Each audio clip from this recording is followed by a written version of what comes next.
Nakamit ng Pilipinas ang Destination of the Year Award sa Routes Asia 2025 na ginanap sa Perth, Australia.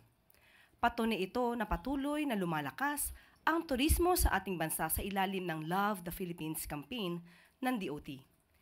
Nominado rin ang Mactan Cebu International Airport at Clark International Airport sa airport categories ng Route Asia taong ito. Para sa taong ito, panoorin po natin ito.